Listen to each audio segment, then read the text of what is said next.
Well, AMA feels privileged and delighted because its alphabet A is here sitting with Ashish Bhai. As the visionary architect of the Indian capital market, ભારતીય share બજારને સાચા અર્થમાં આશીષ મળ્યા because we had just come out from the shock of the Harshad Mehta. It was more than a scam actually. It was one of the biggest quakes that you could think of in the Indian capital market. So today we have this wonderful subject of the Indian capital market, past, present and future. Ashish bhai, you will take us through from the retro. Kal, aaj aur kal. Thank you all for coming. Thank you Mukesh bhai for inviting me and organizing this great program, and also thanks to AMA. હું ગુજરાતીમાં વાત કરીશ. Why not? Start with Gujarati, sir. Start with Gujarati. Gujarati હતા પ્રેમચંદ રોયચંદ નામના. એમણે ઘણી બેંકોની બી સ્થાપના કરેલી, જેવી આપણે અહીંયા કસ્તુરભાઈ લાલભાઈ પછી થયા, પણ પ્રેમચંદ રોયચંદ આગળની જનરેશનમાં. અને એમણે basically native share and stock broker એસોસિએશનની સ્થાપના કરી, એટલે બધા બ્રોકરો સાથે ટ્રેડિંગ કર્યું, એમનું એસોસિએશન બનાવ્યું, અને એ અત્યારે આપણે બોમ્બે સ્ટોક એક્સચેન્જ તરીકે જાણીએ છીએ. 1875માં બનેલું. અને પછી ફ્લોર ની ટેકનોલોજી હતી કે બધા જ્યારે ટ્રેડિંગ કરવું હોય એ ફ્લોર પર કરે.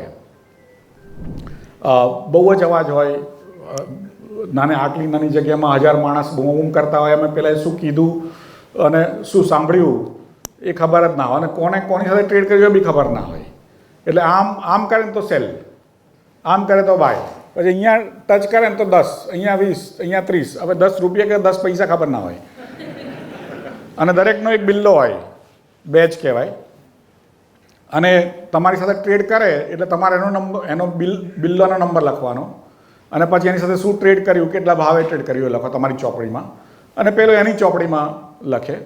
અને પછી સાંજે જઈને તમારે જે બ્રોકરની ઓફિસમાં જાઓ, જે બધા ટ્રેડર હોય બ્રોકરની ઓફિસમાં જઈને બધું હિસાબ આપે કે ભાઈ આની સાથે આટલું ટ્રેડિંગ કર્યું, આની સાથે આનું કર્યું.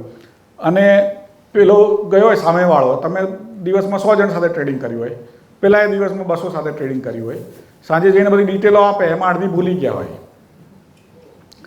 અને પછી એ જ્યારે મેચ થાય બંનેનું, કારણ કે બંને ફરફરિયા પાછા એક્સચેન્જમાં મોકલાવે, પછી ઓટોમેશન થયેલું, તો જ્યારે મેચ થાય તો ખબર પડે કે તમે તો 110 રૂપિયા ભાવ લખ્યો, પહેલાં 100 રૂપિયા 10 પૈસા લખ્યા છે, કે તમે 100 શેર લખ્યા હોય, પહેલાં 1000 લખ્યા હોય. એટલે મેચ જ ના થાય, એને વાંધા કહેવાય. હવે આ બધી વસ્તુઓ ગુજરાતીમાં જ ચાલતી હતી. છેક 1995 સુધી ભારતમાં એ વખતે 23 એક્સચેન્જો થઈ ગયેલી. એમાંથી 100 વર્ષથી જૂની 4 એક્સચેન્જ હતી, બોમ્બે, દિલ્હી, કેલકાટા અને અમદાવાદ. અને બાકી બધી એક્સચેન્જો ધીરે ધીરે નવી આવેલી, કાનપુરમાં ને પટનામાં ને બીજી. એકચ્યુઅલી રાજકોટમાં 3 ચાલતી હતી, પણ એમને માન્યતા નથી આપેલી. અને બરોડામાં બી નવી એક્સચેન્જને માન્યતા આપી, સુરતમાં બી 2 ચાલતી હતી, એમને બી માન્યતા નથી આપી. એટલે ખાલી માન્યતા પ્રાપ્ત 23 એક્સચેન્જીસ હતી. અને એમાં આ રીતનું જ ટ્રેડિંગ ચાલે, અને દરરોજના ધાંધિયા. અને તમે ટ્રેડ કરો અને ચંદીગઢમાં બેઠા હોય તો 100 રૂપિયાના ભાવે પહેલાં લીધું હોય સ્ક્રીન, એટલે રિંગ પર જઈને, તો જઈને નોંધાયું 105નું, એટલે 5 રૂપિયા પોતાના ગજવામાં, એને ગાળા કહેવાય. પછી એનો બ્રોકર કે આપણે બી થોડા ખાઈએ, એટલે એ પાછું 110 કહે. પછી એ સબ બ્રોકર જે ચંદીગઢમાં બેઠા હોય એ કે આપણે બી શું કરવા રહી છીએ, એ પાછું 115 મારે. અને એ બી 7 દિવસે પહેલાં ખબર પડે કે ભાઈ મને 115માં આટલા શેર મળ્યા છે એમ. જ્યારે લીધું હોય 100માં, એવી રીતે વેચવાનું હોય તો પાછું તમને 85 જ મળે. એટલે જે ટ્રાન્ઝેક્શન કોસ્ટ હતી એ બહુ જ વધારે હતી.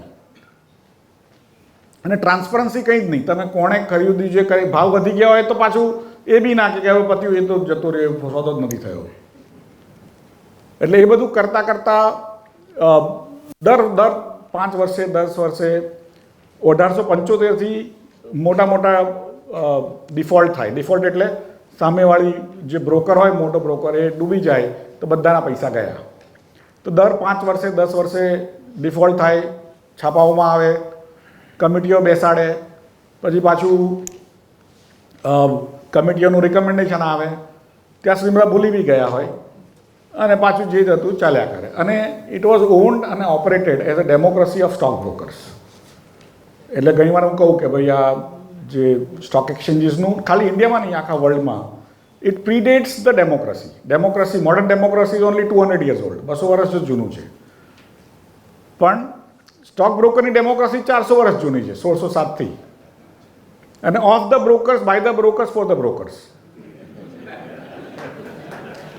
એટલે બ્રોકરો માટે જ, બ્રોકરો કસ્ટમરને કંઈ લેવા દેવા, એમણે તો 100 વેચ્યું હોય તો 85 જ મળે, અને ખરીદ્યું 100 તો 115 જ મળે.